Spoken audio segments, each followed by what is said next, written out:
desarrollar hoy. Y está tomado también en base al libro guía, que viene a ser el libro de Ingeniería de Microondas de POST. Vamos a empezar el tema de osciladores, indicando que, por definición, un oscilador es un dispositivo capaz de transmitir, generar una señal en alterna a partir de una condición de polarización estática. Tenemos en telecomunicaciones y en radiofrecuencia es generar una señal de AC a partir de una componente en DC. En la parte de radiofrecuencia, microondas, cuando queremos hacer un circuito que sea oscilador, lo podemos analizar en dos campos, DC y AC. Nuestro estudio se centra ahora solamente en el circuito equivalente en AC. Lo que pueden ver aquí en la diapositiva es un circuito equivalente en AC para un dispositivo activo en general. Vamos a representar aquí con este término, con este rectángulo, todo lo que es el circuito activo. Y aquí todo lo que es la carga. El objetivo es de que en esta red, donde ustedes ven solamente elementos pasivos y ninguna fuente de alimentación, de voltaje, se genere de forma automática una corriente I, que es esta de aquí, la cual debe aparecer de forma que se cumplan ciertas condiciones. Una de esas condiciones para garantizar la existencia de I, de esa corriente I, es que en todo este circuito debe cumplirse la ley general de que la sumatoria de voltaje es igual a 0. O si ustedes quieren verlo de otra forma, esta ecuación de acá.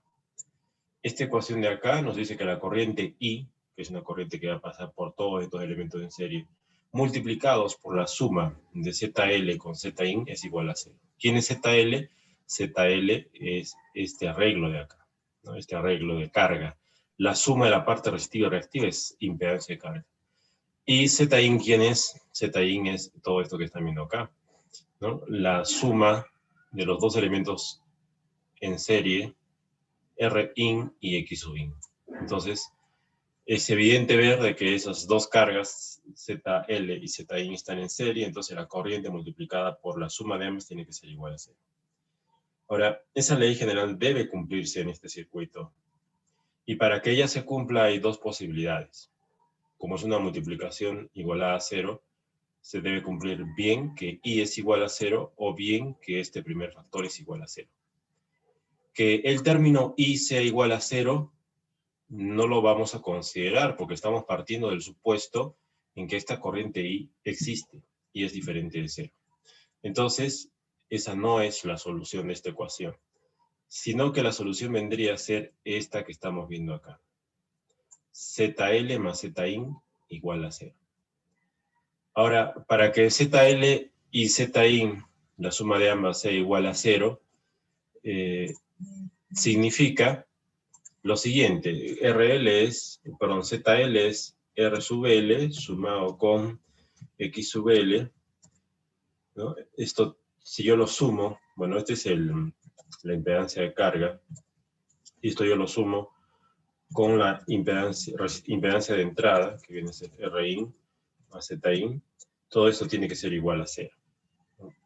Entonces, eso es lo mismo, ¿no? que escribir esto, ¿no? ZL más Zin es lo mismo que decir todo esto de acá, ¿ya? La suma de esos. Pero como son números complejos, se cumple. Para que dos números, para que se cumpla esta igualdad, las partes reales, ¿no?, deben cancelarse. Y por otro lado, las partes imaginarias deben cancelarse. Bueno, aquí hay un error de tipeo. Vamos a colocar, aquí no es Rin, sino aquí yo he debido escribir Xin, ¿no? Este es Xin. Entonces las partes reales, estas dos, deben cancelarse. Las partes imaginarias, XL con Xin, deben cancelarse. Entonces eso lo tenemos aquí, ¿no? Las partes reales deben cancelarse y además las partes imaginarias deben cancelarse. Desde el punto de vista físico, es factible que estas dos partes se cancelen, porque en la componente reactiva puede tener un signo positivo, en el caso de que sea inductancia, y si yo le coloco un condensador, puede ser un signo negativo. Lo cual quiere decir que si mi dispositivo activo tiene una Xin positiva, ¿no? En la impedancia de carga yo le puedo colocar un componente capacitivo para cancelarlo y hacer este cero. Pero en la parte de resistencias, en la parte resistiva, no es trivial, porque si yo tengo una resistencia RL de carga, que es esta de acá, físicamente hablando, solamente puede ser positiva. No se puede ir al mercado a comprar una resistencia negativa. Entonces, si RL va a ser siempre positiva, nos deja un callejón sin salida. El Rin debe ser negativo. Entonces, esa ecuación la vemos aquí. Rin menor que 0. Entonces, ¿cómo es posible encontrar en la naturaleza o físicamente hablando un elemento cuyo Rin sea menor que 0? A ver, entonces voy a aprovechar ahora a abrir la conversación. Un diálogo entre ustedes. ¿Ustedes creen que existe una resistencia negativa? A ver, ¿algún voluntario? ¿Alguno ha escuchado hablar de resistencias negativas?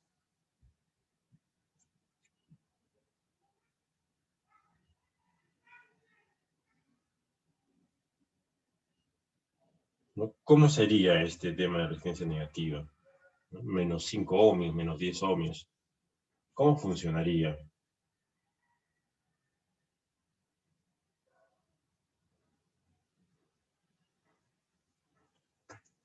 Muy bien.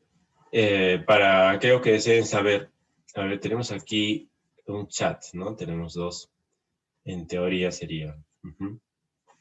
Sí, ahí es interesante, ¿no? La matemática nos puede decir que sí debería haber, ¿no?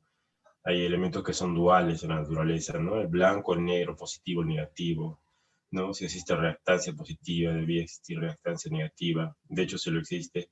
Pero en el caso de las resistencias, no lo es de ese punto de vista. Sin embargo, podemos hacer esto.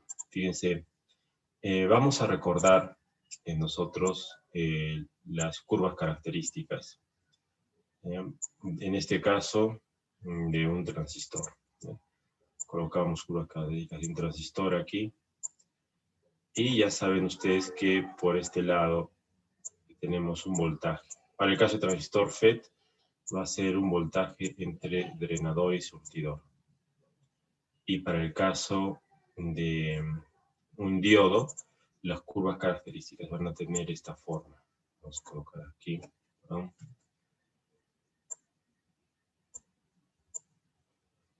Una curva exponencial.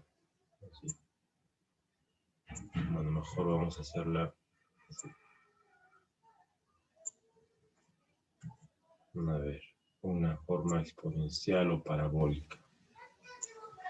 Ok, entonces estas curvas que estamos dibujando aquí tienen una propiedad común, que están relacionando voltajes. Por ejemplo, acá tenemos un voltaje VGS, voltaje entre gate y source.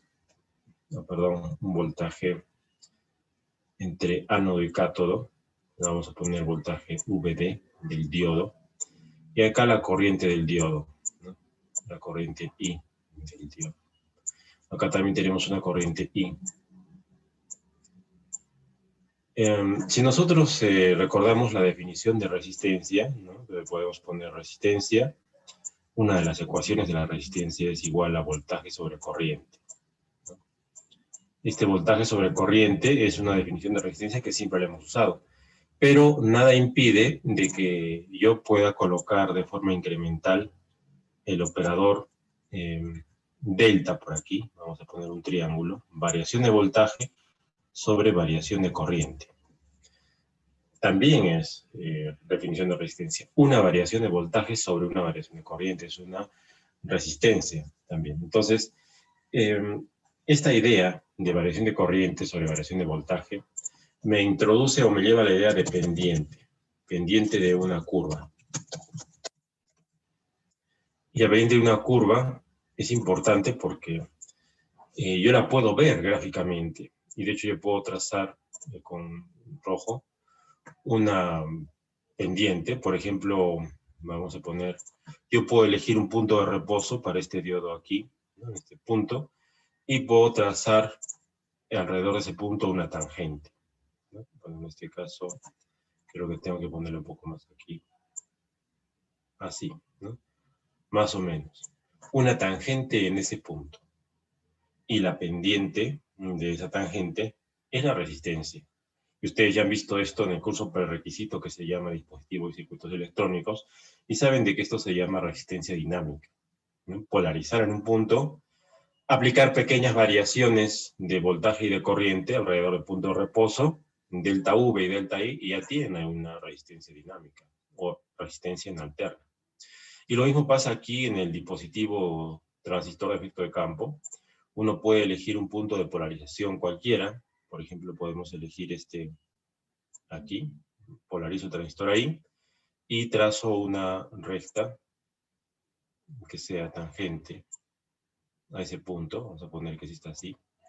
Y tiene una inclinación o una pendiente. Si yo lo polarizo aquí, ¿no? Justamente en este codo, acá, yo puedo tener igual otra tangente a esa curva que va a ser proporcional a mi recta dinámica o de carga. Entonces, la pendiente de las curvas características corriente-voltaje me definen la resistencia. Pero como podemos ver aquí, todas estas pendientes tienen una característica común, que son positivas, ¿no? La pendiente positiva, y ustedes saben que esa pendiente positiva me lleva inexorablemente a que esta magnitud sea positiva y en consecuencia una resistencia positiva. Todas las resistencias dinámicas que normalmente se han visto en el curso prerequisito son resistencias positivas. Pero tienen que saber de que hay un tipo de dispositivos, vamos a representarlos aquí, tanto de transistores como de diodos, que tienen un comportamiento un tanto diferente. Ya vamos a ver aquí esta representación.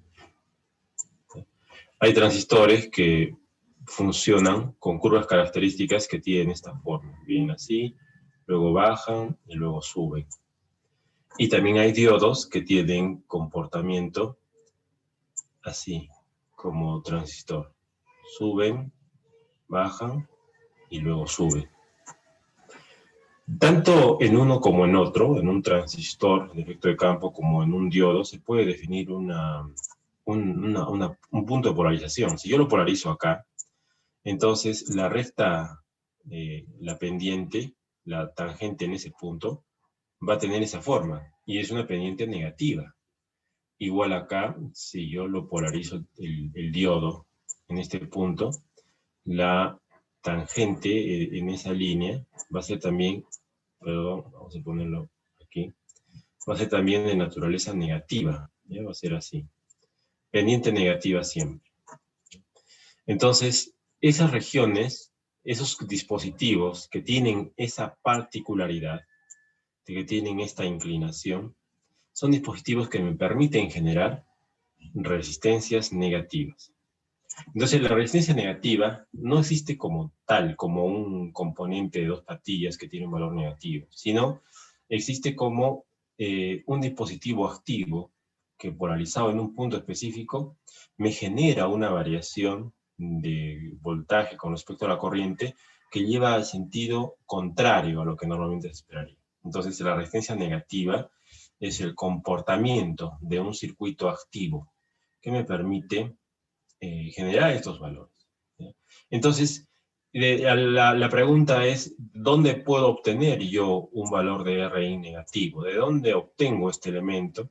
La respuesta es de un dispositivo activo que tenga esas curvas características y que yo lo pueda utilizar aquí. Yo lo coloco aquí y habiendo obtenido una resistencia negativa de estos circuitos, yo ya con toda seguridad puedo hacer cumplir esta ecuación de acá, dándole los valores adecuados de RL y X sub L. ¿Ya? Entonces, esa es la idea que quiero transmitir. ¿Ya? Para producir la oscilación se necesita un circuito que genere una resistencia en alterna negativa. Pero ahora vamos a ir un paso más adelante, voy a borrar estos dibujos y vamos a preguntarnos cómo son estos dispositivos. Para ello, voy a dejar de compartir pantalla un segundo para buscar una imagen que nos represente o que nos ilustre cómo es un dispositivo conocido como diodo GUN. Perdón, un segundo, por favor.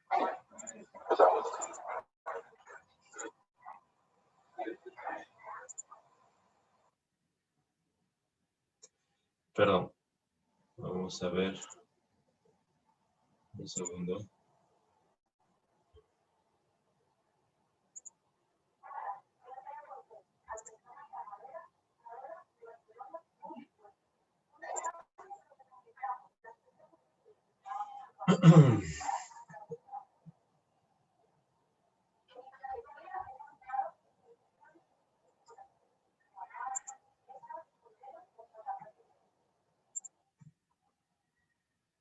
Un segundo, por favor.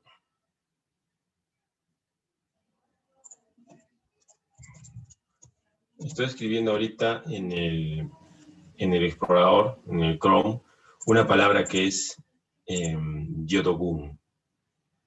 ¿Ya? Muy bien, ¿en qué caso se utiliza una resistencia negativa? La respuesta a esa pregunta viene a ser para hacer osciladores. ¿Ya?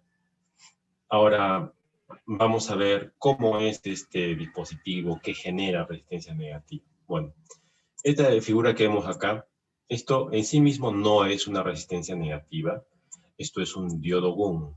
¿Ya? Y este diodo GUN tiene una curva característica que es la que están viendo acá. Aquí está bastante exagerado, pero es la característica que me relaciona la corriente con su voltaje.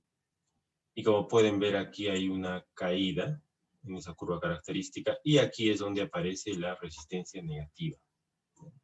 Entonces vamos a verlo un poco más al detalle. Estos diodos son baratos, ¿ya? Yo creo que debe estar menos de $5 cada uno de estos diodos. Y uno los pide, no simplemente como diodo GUN, uno los pide con determinado amperaje y con determinada frecuencia de trabajo. Los diodos GUN se utilizan para hacer osciladores de microondas, ¿ya? Y este es uno de ellos. Son pequeños, me dirán pues 1 centímetro de largo, no más. Y aquí pueden ver nuevamente esa curva característica del diodo, ¿no? Que tiene esa región. Entonces es importante saberlo polarizar, ¿no? Uno tiene que polarizarlo en un punto de resistencia negativa. Sí, aquí tenemos nuevamente más imágenes del diodo GUN, ¿no? Podemos ver su símbolo, bueno, es como su circuito equivalente del mismo diodo y la estructura interna, ¿no? ¿Qué es lo que hay dentro de ese diodo? ¿Ya? La alimentación por un lado, el diodo en sí mismo viene escondido, un tornillo de ajuste, potencia radiante, etc. El símbolo de este diodo es una doble corbatita, digámoslo así, ¿no? Una corbata simplemente. ¿Ya? E internamente tiene estas capas, ¿no? Semiconductor del tipo N, con el dopado respectivo. Muy bien. Entonces, la aplicación más importante es la que estamos viendo para el diseño de osciladores. Bueno, ¿y para qué se usan los osciladores? Pueden ser para radares, por ejemplo, ¿no? Para detectar objetos. Se necesita generar siempre una componente de radiofrecuencia. Para dispositivos de telecomunicaciones, para que actúen como oscilador local, ¿no? También se puede utilizar diodos GUN. Muy bien, ahora esta ecuación que estamos viendo aquí, vamos a colocarla acá, esta que ya hemos explicado, también adquiere otra forma, es equivalente a esta de acá. Un segundo, por favor.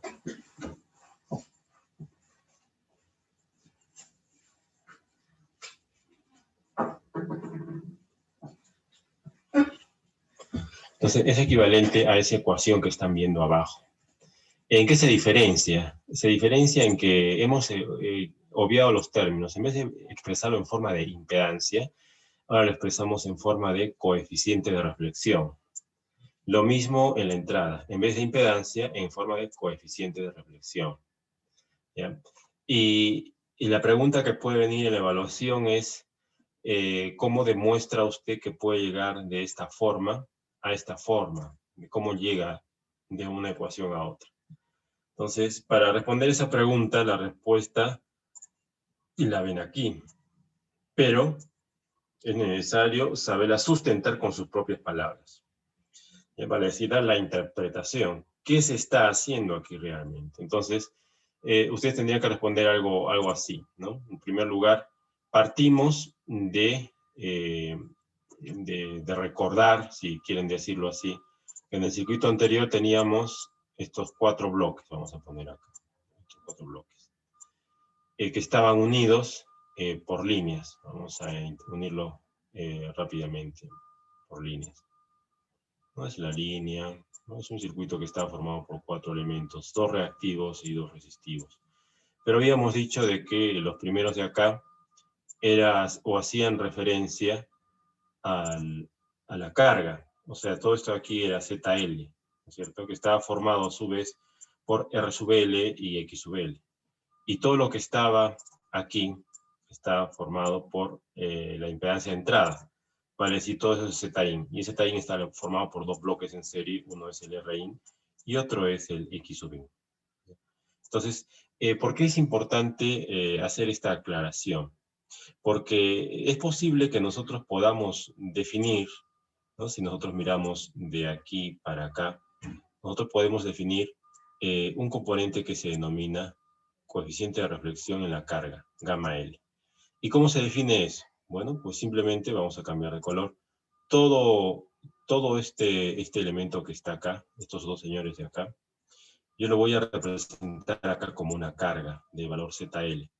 Y le voy a colocar conectado a él, ¿no es cierto? Así sus líneas, una línea de transmisión que viene así.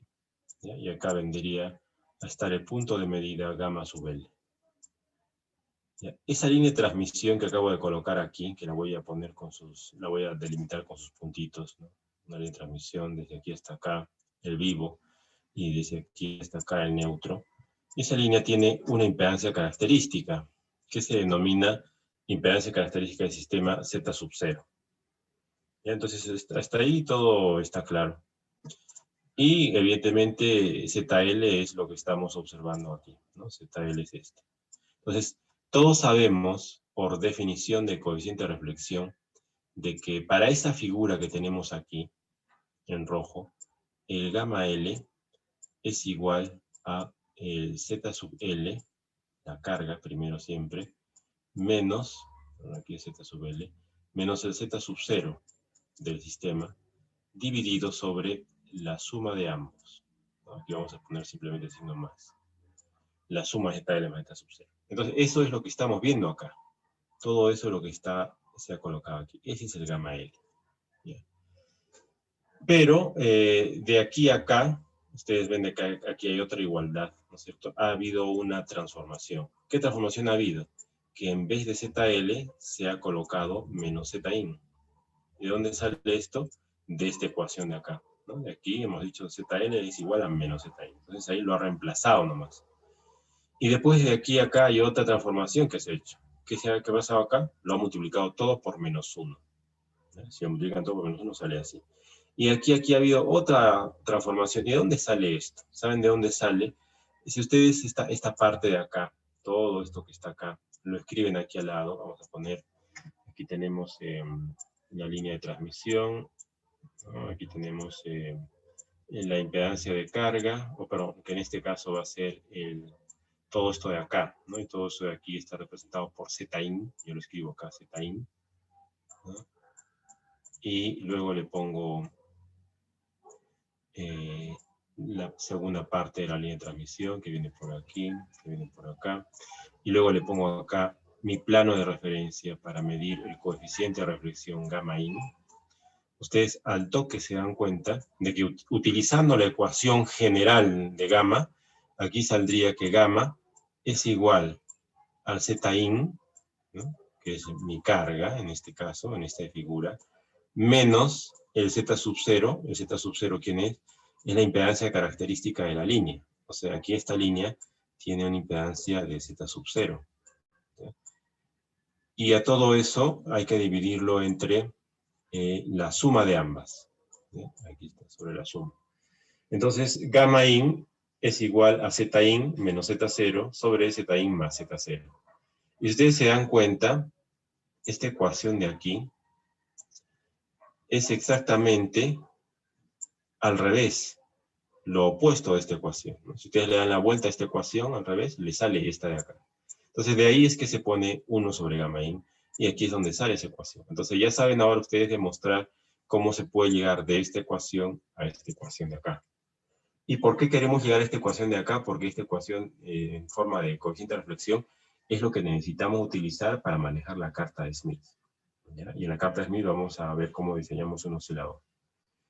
Entonces, eso es importante saber, y luego recordar también que este circuito inicialmente es inestable en alguna frecuencia, y cualquier excitación o transitorio va a causar una oscilación. O sea, normalmente para que empiece la oscilación, cualquier ruido, un ruido térmico, un ruido pequeño, va a ser aquel que empiece a desencadenar la oscilación. Pero, ¿qué significa esta oscilación? Que va a ser una oscilación constante, va a generar una oscilación a una frecuencia determinada. Ya no a varias frecuencias, sino a una sola, que uno elija. Muy bien, entonces eso es lo que quería mostrar, y ahora vamos a ver un problema. Ojo, como ustedes están viendo aquí, estamos sacando el ejemplo 11.8. ¿Qué quiere decir? Del libro de Ingeniería de Microondas de Posar, ustedes van al capítulo 11, y en el capítulo 11 está todo este tema de osciladores. Y estoy viendo el ejercicio 11.8, ¿no? Para ver cómo se diseña un oscilador. Entonces vamos a ir a la primera parte, que es la parte del enunciado. Entonces vamos a ver aquí. Un oscilador de un puerto, ¿no? O sea, como el que hemos visto en el ejemplo anterior. Utiliza un diodo de resistencia negativa, negative resistance diode, que tiene un gamma in de 1.25,40. Entonces ya nos da como dato este señor de acá. Ya nos da como dato esto que estoy indicando acá. Ya nos está dando como dato a cuánto equivale el Rin y el Xin del diodo. Ya nos ha dicho de forma indirecta de que ha logrado polarizar este diodo en la zona dependiente negativa, va a generar una resistencia negativa. Y su gamma in es el que vemos en pantalla. Además me dice que la impedancia característica de las líneas de transmisión del sistema que unen la carga con el diodo es 50 ohmios, o sea, Z0 es 50 ohmios como siempre. Y se desea crear un oscilador para una frecuencia de 6 GHz, ¿no? Diseñar una red de adaptación para una carga de 50 ohmios. O sea, me dice que el ZL es 50 ohmios. Me está diciendo en pocas palabras que el ZL tiene una sola componente, que es resistiva, RL, y es 50 ohmios. No me dice que tiene componente imaginaria. Un paréntesis, la frecuencia es muy importante porque ustedes saben de que para 5G se hablan de dos tipos de frecuencias, ¿no? Para 5G estamos hablando de que se van a utilizar frecuencias que sean bien de las ondas milimétricas, lo que se conoce como millimeter waves, waves. O también la banda que se conoce como sub significa por debajo, sub 6 GHz, sub 6 GHz. Ok.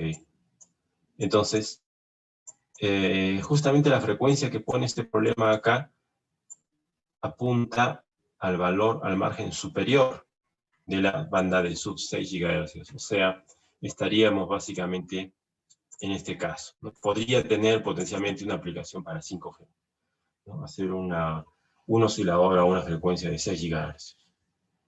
¿Ya? Cierro el paréntesis entonces referente a la parte aplicativa. Y vamos a la parte de diseño. En la parte de diseño, repito, estamos un poco condicionados a dos datos. Esto que nos da el enunciado del problema y esto que nos da el enunciado del problema. Pero para satisfacer la condición de oscilación, tenemos que aplicar pues ese criterio, ¿no? ZL más ZIN, todo eso multiplicado por I es igual a 0, lo que se traduce en que el gamma L tiene que ser igual a 1 sobre gamma I. Pero aquí nosotros podemos ver de que no lo podemos hacer con solamente 50 ohmios y con solo el diodo no vamos a lograr hacer que se cumplan esas condiciones. ¿Qué necesitamos hacer? Necesitamos meterle algo en el medio. Aquí en el medio tenemos que meterle un circuito, que justamente el libro lo ha puesto acá, pero en realidad es parte de la solución. Ustedes tienen que hallar cuánto vale esto y cuánto vale esta línea, ¿no? Esto es una incógnita, es una interrogante, es una red de adaptación, es una red que tiene una finalidad. Tiene por finalidad transformar estos 50 ohmios a un gamma L, que es este de acá, de tal manera que ese gamma L sea igual a 1 sobre gamma IN. ¿A qué nos referimos esto en pocas palabras? De que la red que ustedes añadan aquí de adaptación, esta, partiendo de 50 ohmios, todo este bloque en su conjunto debe generar una impedancia ZL, tal que su gamma L sea igual a 1 sobre gamma IN, que está acá dado.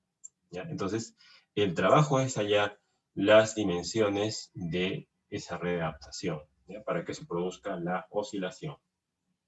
¿Alguna consulta hasta aquí? Cualquiera puede tomar el micrófono, por favor.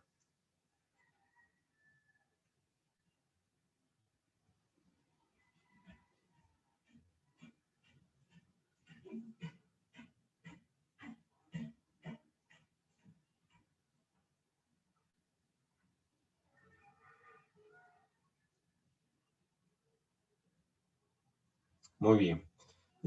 Como no hay preguntas, vamos a continuar. Cerramos aquí. Y vamos a ver la solución. Entonces vamos a explicar la forma de desarrollo de la clase. ¿Ya? Ustedes van a desarrollar este ejercicio en el simulador que ustedes deseen. Puede ser Microsoft o puede ser ADS. En él van a seguir algunos pasos o consejos que yo les voy a dar, ¿ya? Y vamos a empezar en este momento. Esta diapositiva nos muestra la forma en la que nosotros vamos a plotear o vamos a representar nuestro gamma in. El gamma in, ustedes saben, es un dato de problema, ¿no es cierto? Y, ¿por qué no? Podemos representarlo en la carta de Smith. La carta de Smith la vemos en la parte inferior. Y acá tenemos el radio de la carta de Smith. Ustedes saben que cuando cogemos la carta de Smith y a partir del centro trazamos su radio, ese radio en términos de coeficiente de reflexión vale 1, ¿no es cierto? El gamma tiene un valor mínimo de 0, que sería un punto en la carta de Smith en el centro, y tiene un valor de 1 máximo, que es el borde de la carta de Smith. Pero el problema nos dice que este gamma vale 1,25 con 40. ¿Qué quiere decir? Que se sale de la carta de Smith. Y es por esa razón que ustedes están viendo aquí, de que aquí ese punto está fuera de la carta de Smith. Entonces, la pregunta, profesor, ¿es cierto? ¿Puedo plotear en la carta de Smith un valor más grande que 1? La respuesta es sí, sí se puede. ¿Cómo lo hacen? Bueno, al software simplemente le meten el dato y el software lo plotea. Si lo quieren hacer manualmente, pues lo único que hay que hacer es tomar una regla y decir, si de aquí a acá mido 5 centímetros con mi regla, 5 centímetros es a 1, ¿cómo 1,25 será a cuántos centímetros? Calculan esa magnitud y luego lo giran pues hasta aquí 40 grados, ¿no? Entonces esa es la forma manual, pero el software lo hace directamente. Ahora, para decirle al software que lo haga directamente, en este caso estamos viendo un archivo texto. Todo esto de acá es un archivo texto, ¿ya? Y este archivo texto tiene líneas que empiezan con admiración. Las líneas que empiezan con admiración son comentarios. No se hace caso, son solamente texto para información del usuario. Pero esta que empieza con este símbolo de numeral, esta sí se compila. Tiene varios parámetros. El primero me indica en qué unidades va la frecuencia, el segundo me indica qué tipo de parámetros estoy representando, en este caso S.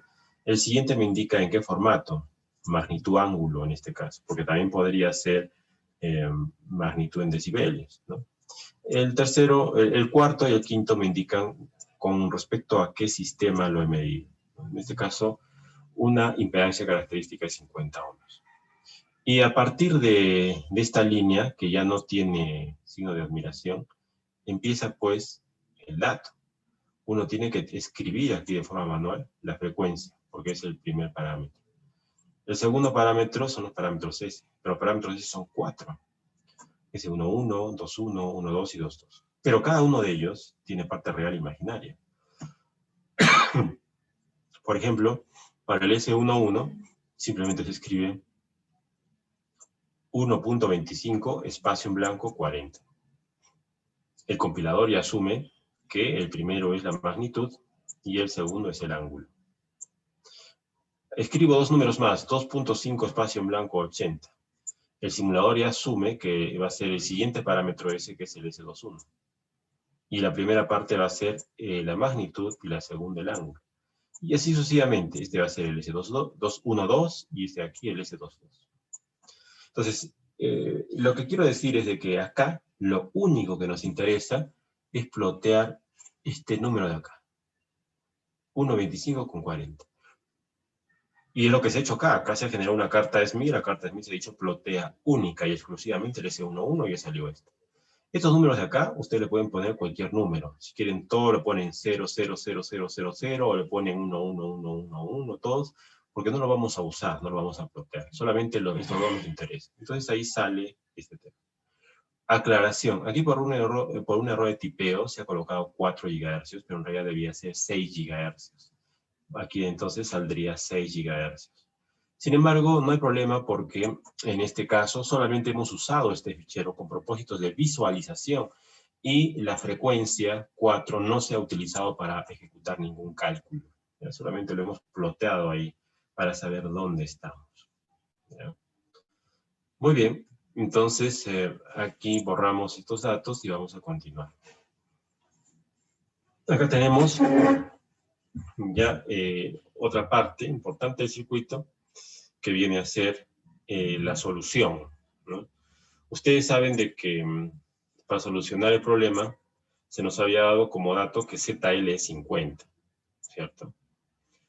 Y ese 50 había que considerarlo para que en el momento de que yo añada una red de adaptación en forma de L por acá, el resultado final de todo esto pues me lleve a un punto de la carta de Smith que sea el inverso de gamma in, ¿no es cierto? Entonces, esto se ha desarrollado acá por partes. Primero, de esa red de adaptación se ha colocado este elemento que es el stub en paralelo. Y como pueden ver, imaginarse, se ha colocado para ver hacia dónde me lleva este señor. O sea, yo le he colocado una línea para optimizar, para tunear su longitud eléctrica. Esta línea es a 6 GHz 50 ohmios, pero yo le tuneo, le varío su longitud eléctrica para ver hasta dónde me puede llevar esa línea. Y, en efecto, considerando que el punto de partida es 50 ohmios, mi carga, añadiendo esa línea, ustedes van a poder ver de que esa línea lo que hace es llevarme desde el centro hasta acá. Ahí me lleva. ¿De cómo sé yo eso? Porque aquí en este gráfico estamos viendo que el cuadrado rosado corresponde al esquemático 5, que dice que está acá arriba. Todo esto es el esquemático 5. ¿Ya? Me lleva acá. Y una vez que he llegado ahí, lo que he hecho es coger el mismo circuito que está dibujado. Vamos a mover un poquito acá. Perdón, ese mismo circuito que se ha dibujado, que aparece en la parte inferior, pero le he añadido una línea en serie, vale decir, se le ha añadido esta línea de acá, esa línea. ¿Para qué? Para ver hacia qué punto me va a llevar esa línea, ¿ya? Y de hecho, lo voy a explicar. Cuando se le añade esta línea de acá, ¿ya? Esta línea de acá lo que hace es llevarme desde acá, donde me encontraba al principio, me lleva para acá. Ahí me pone, a ese punto. Ya, este señor es este de aquí, este circuito es el esquemático 6. ¿De cómo sé yo? Porque es un rombo de color café y aquí aparece el rombo de color café. ¿Ya? Pero ¿qué particularidad tiene ese punto? Ese punto tiene una particularidad muy importante. Este punto que está acá es un punto que yo lo he calculado de forma manual con la calculadora y que es igual a 1 sobre gamma in. 1 sobre gamma in. ¿Y cómo se calcula este 1 sobre gamma in? Bueno, el gamma in es un dato, ¿no? Ustedes saben que es igual a lo siguiente. El gamma in era 1,25 con una fase de 40 grados. Entonces, ¿cómo hago yo la división de un número real entre un número complejo? Bueno, esto es igual a 1 sobre 1,25. Ustedes ya lo pueden ir metiendo a la calculadora y me dicen cuánto es. Y la fase, ¿cuánto es la fase? Menos 40, ¿no? No nos olvidemos, es como que tuviéramos fases 0 grados acá. Las fases se restan, entonces el 40 viene con signo negativo aquí abajo. A ver, que alguien me diga, por favor, el micrófono, ¿cuánto es 1 dividido 1,25? 0,8.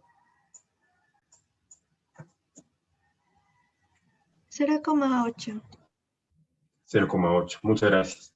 0,8, entonces, con ángulo de menos 40. ¿Ya? Y esto, ¿saben a qué es igual? Esto es igual a decir esto. Voy a cambiar de color, vamos a poner rojo.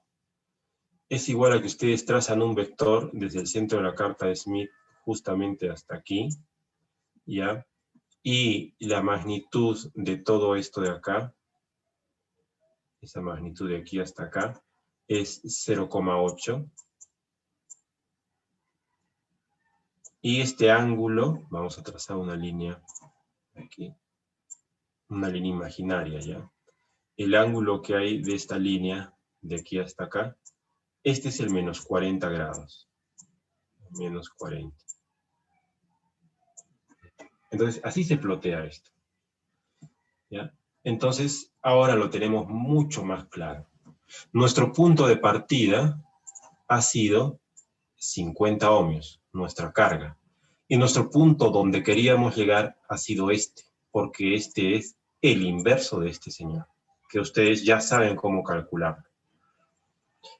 Ahora, teniendo este señor acá, hay algunas reglas que hay que calcular o que hay que seguir, ¿cierto? Que viene a ser la trayectoria por donde me mueve un estado en paralelo y la trayectoria por donde me mueve un estado en serie. ¿Por qué he tenido necesidad de quedarme justamente acá? ¿Saben por qué? Porque yo sé de que si yo añado este y me quedo acá, como el siguiente elemento a añadir es una línea serie, yo sé que la línea serie tiene una propiedad. La línea serie me hace mover a través de una órbita, y esa órbita, no sé si lo voy a poder mover, y esa órbita, perdón un segundo, un poco complicado, lo haré a mano, y esa órbita de esa línea serie es una línea, un círculo que tiene como centro el mismo centro de la carta de Smith, o sea, es un círculo que viene así. Perdón, lo he hecho mal, voy a ver si lo puedo hacer mejor. La línea serie tiene una propiedad que es que me hace mover mi punto alrededor de un círculo concéntrico. Alrededor de un círculo concéntrico.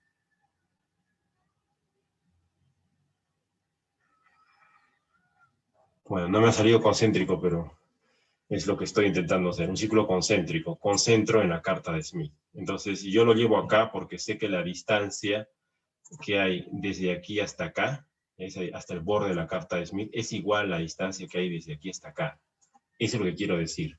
Mi punto clave, donde lo tengo que llevar al principio, es aquí. ¿Por qué? Porque como yo antes he ploteado la distancia que hay hasta el borde de la carta de Smith tiene que ser igual a esta. Porque como la línea serie me lo mueve en una órbita paralela al borde de la carta de Smith, entonces sé que voy a llegar ahí. Ya, un minuto, por favor, un segundo.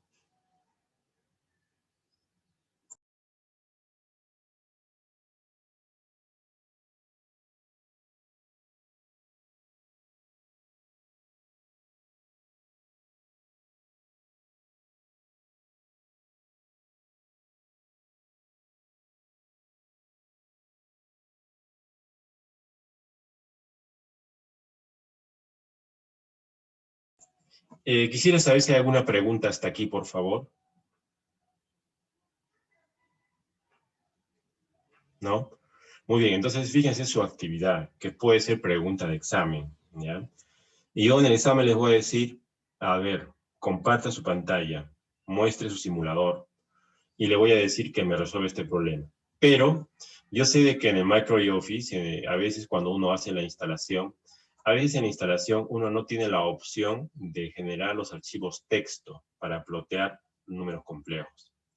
O sea, en pocas palabras, a veces cuando uno hace la instalación de Microsoft, no puede plotear esto, porque dentro de la opción Data, donde deben estar los archivos S2P, texto, no aparecen. Pero eso no es necesario. Esto de acá, ustedes no lo van a hacer, no es obligatorio. ¿Por qué? Porque no se ha usado para nada, solamente para ver dónde estábamos.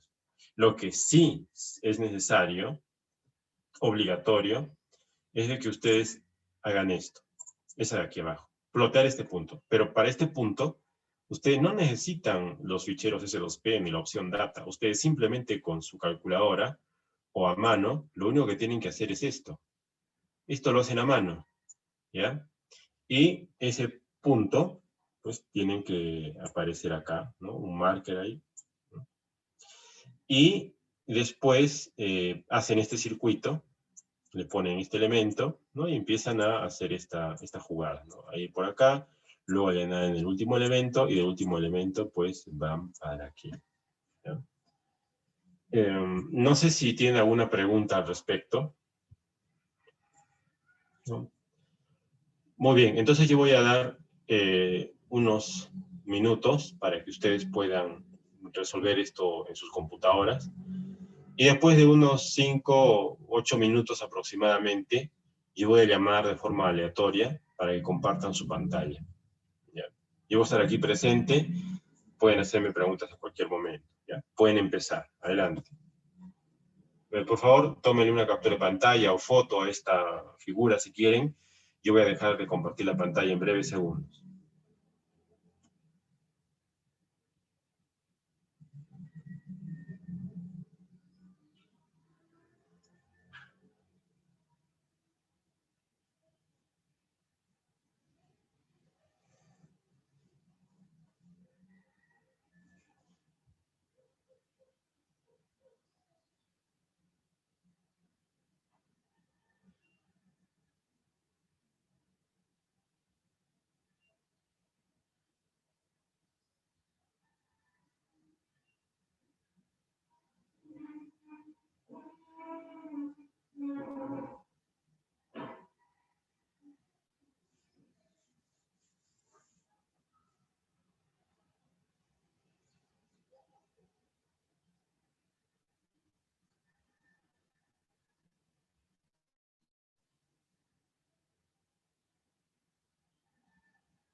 Ojo, una pregunta, una aclaración más. Para aquellas personas que no tengan la opción de habilitar esto, ¿ok? Y quieran hacer directamente esto de acá, igual siempre cuando hagan este cálculo van a tener un número que plotear en la carta de Smith. Para plotear este número y ponerlo acá abajo, ¿ya?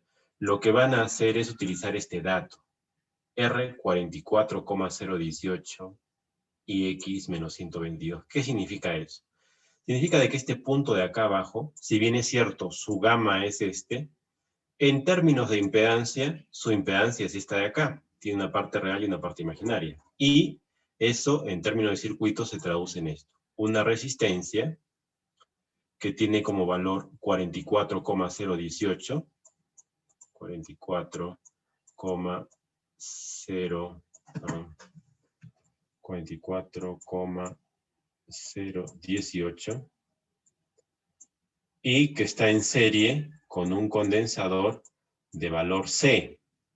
Pero este valor C es tal que se produce esto.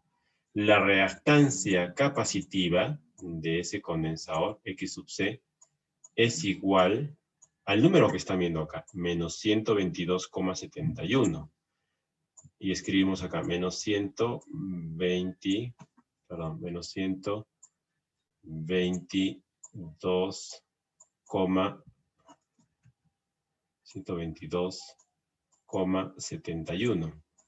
Y esto, por definición, debe ser igual a menos 1 sobre omega C. Omega ustedes saben que es 2 pi por F por C, ¿no es cierto? Entonces, de esto que están viendo acá, lo resuelven. Y como el problema nos dice que F es igual a 6 gigas, ¿no?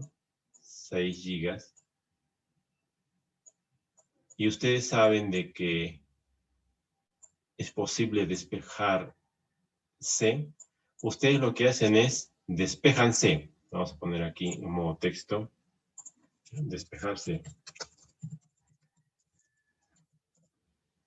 Y ese C es el C que van a utilizar aquí. Ese C lo meten aquí arriba. Y todo esto de acá, ¿no? Lo meten a su circuito y cuando lo ploteen, a 6 gigas les va a dar justamente ese punto ahí abajo. Entonces, repito, ¿no? Para plotear ese punto ahí abajo, utilicen una resistencia de 44.018 ohmios en serie con un condensador que lo van a despejar de esa fórmula que acabo de escribir. Y todo eso, si lo ponen en un esquemático y le plotean el S11 en la carta de Smith, les va a dar justamente el punto de abajo. Una vez hecho eso, ya empiezan a dibujar el circuito de la parte superior izquierda, luego el circuito de la parte inferior derecha, y tienen que llegar a hacer la adaptación del oscilador. ¿Ya? Muy bien, pueden continuar con su trabajo. En unos minutos voy a llamar de forma aleatoria.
Muy bien, voy a dejar de compartir la pantalla.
Un minuto más y empiezo a llamar en forma aleatoria.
Muy bien, vamos a empezar entonces a generar números aleatorios desde el 1 hasta el número de participantes que tenemos.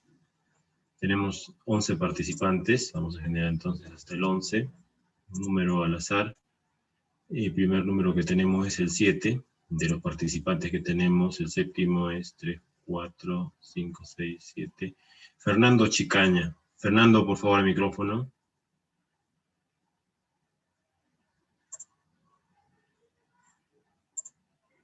Fernando, por favor, el micrófono.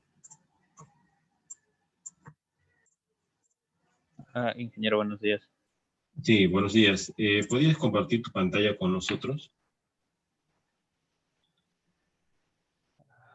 Sí, ingeniero, solo que... Ok. Un momento, por favor. Yeah.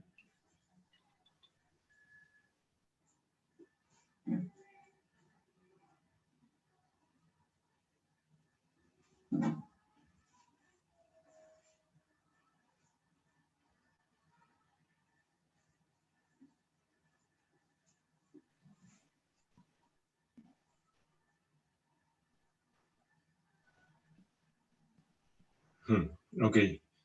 Muy bien. A ver, el esquemático 1. Es con el elemento T-link de la derecha, ¿no? El 2 en sí es el inicial con el solo componente de abajo. Ya, perfecto. A ver, el gráfico 1. Gráfico, en graph. Disculpe. Ya. Perfecto. A ver, anda al esquemático 2.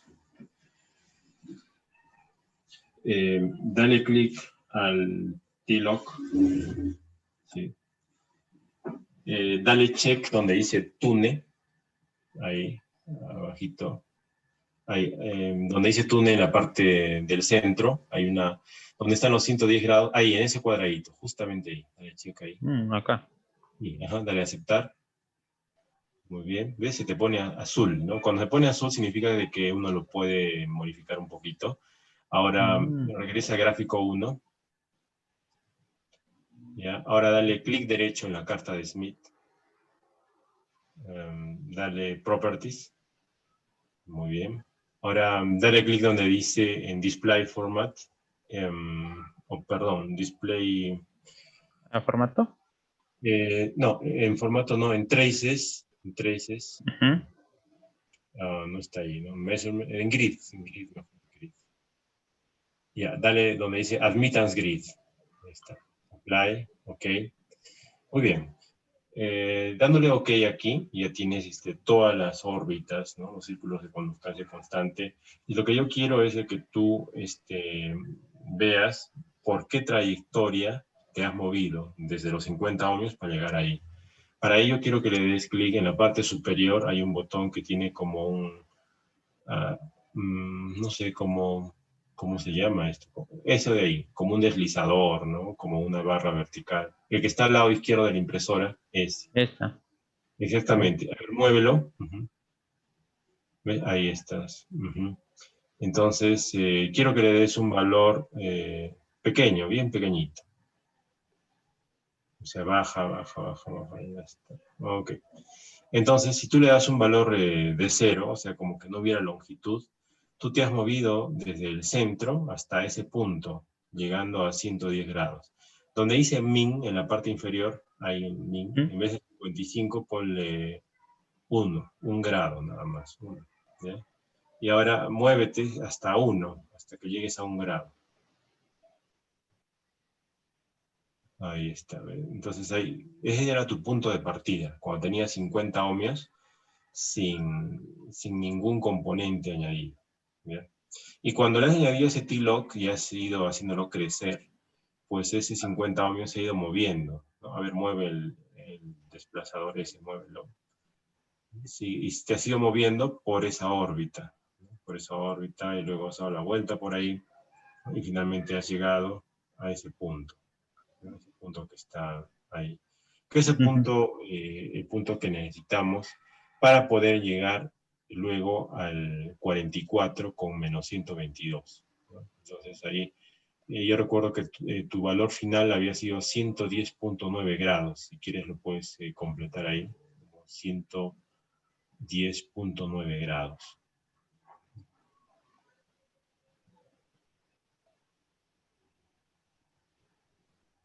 Escríbelo, puedes tipearlo, puedes tipear. Es que es difícil cuando hay un rango mínimo máximo muy grande, pero Claro. ahí está. Muy bien. Entonces, ahora ciérralo, cierra esa ventanita. Está muy bien. Y ahora vamos al esquemático 2. Oh, perdón, al 1. No, está bien, el 2. En ese 2 deshabilitalo ese texto de azul, dale doble clic y ponle Esto, así. eso, así, ¿no? Dale a aceptar ahora. Está, muy bien. Ahora dale al esquemático 1. Ya está. Y ahora vas a hacer lo propio, pero con la línea serie, ¿no? Dale doble clic a la línea serie. Ahí está, un check en túnel. Aceptar. Está. ¿No? Entonces ese 90 está bien, tunealo, ¿sí? 91.44.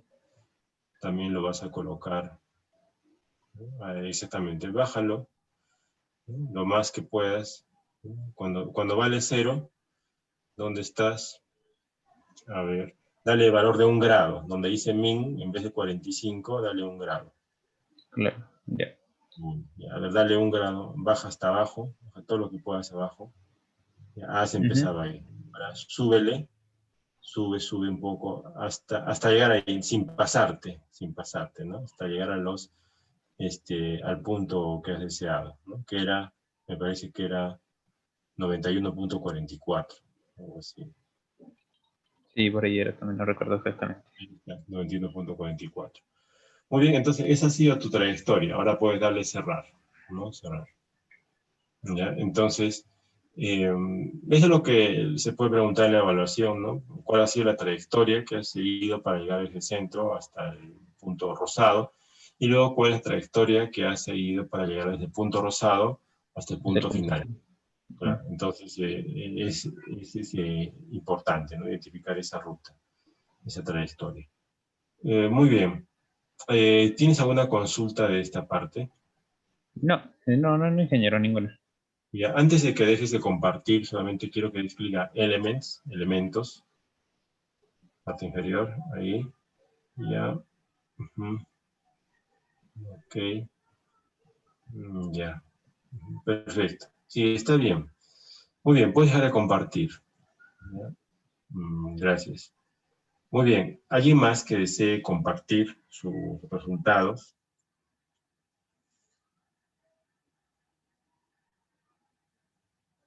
¿Nadie más? Ya, muy bien. Ok, entonces vamos a hacer, yo voy a compartir la pantalla, voy a hacer un breve repaso. Vamos a ver un segundo.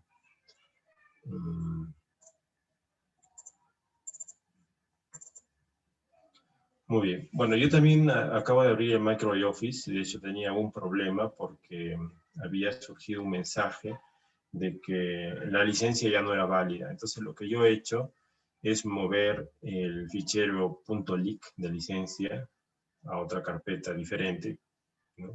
Una carpeta basura, digamos así.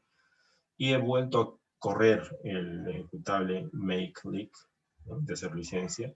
Y finalmente pues ya está actualizado, ¿no? Ya no hay ese problema. Entonces ya se puede ejecutar el Microsoft Office con toda tranquilidad. Sin embargo, lo que voy a hacer ahora es un resumen de lo que hemos visto para cerrar la sesión de hoy. ¿Ya? Bueno, terminando de hacer este ejercicio, antes del resumen, también se puede hacer lo propio con transistores.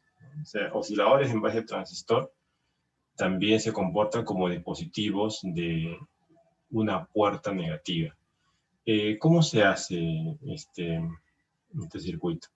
Bueno, el transistor lo tienen ustedes aquí en la parte central, ¿no? Y hay que colocarle una carga y una red de terminación, ¿no? Una carga que nos genere gamma L, que cumpla la condición de que sea el inverso del gamma in, ¿no? Y ahí tendremos su resistencia negativa. Y además hay que colocarle una resistencia de terminación. en la parte de la salida, unos 50 ohmios. Ahora, la forma como iría el transistor sería básicamente, si es un transistor de efecto de campo, sería así, ¿no? La unión entre el gate y el surtidor sería la entrada, ¿no? Surtidor de la tierra. Y el drenador vendría en esta parte para la red de terminación. Entonces, el gate vendría por acá. Entonces, sería aquí, entre el gate y el source. Entonces, entre esos dos puntos, entre gate y source, se tendría la zona de resistencia negativa. Muy bien, entonces esto sería, digamos, el último detalle referente al oscilador. Vamos a cerrar aquí y hacemos el repaso. Entonces, lo que hemos visto hoy día son osciladores de microondas. Hemos visto que se genera una AC a partir de la DC. Se satisface una ecuación en la cual hay que buscar una resistencia negativa. La resistencia negativa se obtiene de dispositivos como diodos GUN o transistores de efecto de campo. Todo se reduce a satisfacer esta ecuación que vemos aquí, ¿no? Gamma L debe ser el inverso de gamma IN. Y en la resolución del problema lo que se trata es de buscar una red de adaptación que nos permita ver que todo este bloque de acá de carga, que todo este bloque de carga sea equivalente al inverso del gamma IN que estamos viendo acá. Y en MacroLithography se puede hacer rápidamente esto, creando circuitos de este tipo, ¿no? Que partiendo de 50 ohmios con un brazo en paralelo y otro en serie, podamos llegar al punto de SA. Entonces ese sería el resumen. ¿Alguna consulta antes de cerrar la sesión?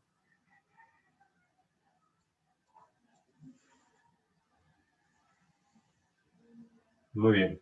Entonces, como no hay consultas, estamos continuando mañana. Eso sería todo por hoy. Gracias.